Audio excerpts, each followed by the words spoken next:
Okay, just back for another developer diary, a short update. Today I thought I would talk a bit about some quality of life work I've been putting into the client. So in this example, I'm going to talk about animation queues and how they let users perform multiple commands quickly, like controlling many units, trying to get them to do all their actions in parallel if possible. So yeah, in this example I'm going to have two, but I'll come back to that just after I've explained how I'm making things work. So, this here is meant to be a timeline, left to right. You've got user clicks, what you're trying to put into the client, selecting units, and this is meant to be a little boot indicating a movement command. You're trying to move a unit. The client will then send commands on to the server, which will reply almost immediately, and the client then has to animate them, show them to the user. So the way it normally works, you click, it goes, an animation takes a bit longer, and in a naive implementation, what will happen is the user will have a bunch of stuff they want to do.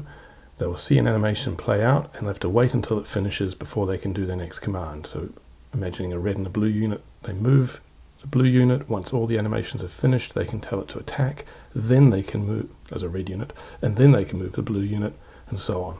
So the animations are kind of blocking user input, which is a pain. One thing you can do to speed things up slightly is to use a command queue. The idea here is the user just goes, clicks on everything, sends all the commands in, and the client waits before it sends them onto the server. So it will send one on, and it will wait until the animation finishes before sending off the next command. And that way you cut down some of that dead time, and the user doesn't have to wait for the end of the animation themselves. Doesn't save a lot of time though. It's an improvement, but not a huge one. So then after that there's an alternative way, which is to put the animations in a queue rather than the commands. So instead of firing off the commands one by one, we can fire them all off as soon as they arrive. So the server will get the command straight away. Then it comes back and the client just has to queue the animations. So it has all the information, but it's playing them out one by one. As far as the user is concerned, it looks exactly the same. So the problem here is that we know that this second unit can say move, be shown to move at the same time as the first one.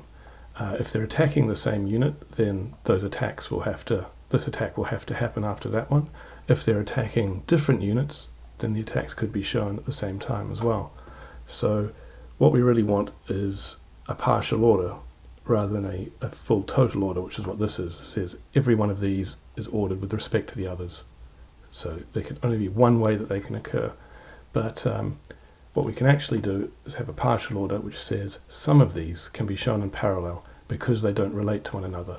So this attack is going to happen after this move because it's dependent on it.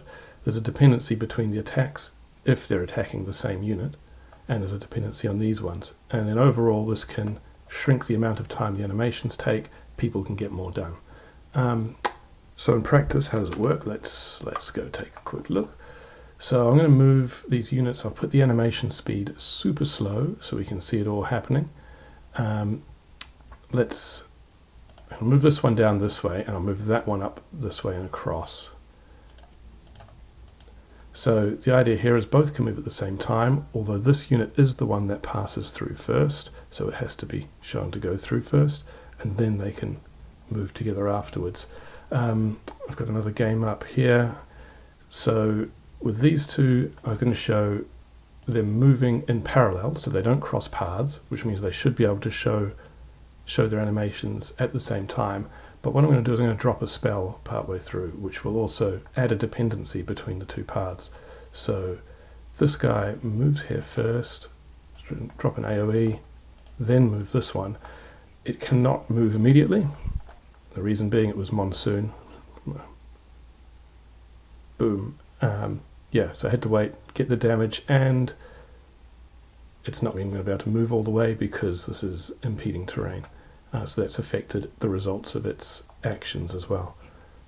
So yeah, that's the state of the client at the moment, and that's how a partial order animation queue should be able to make things move or make things work a bit more smoothly for the players.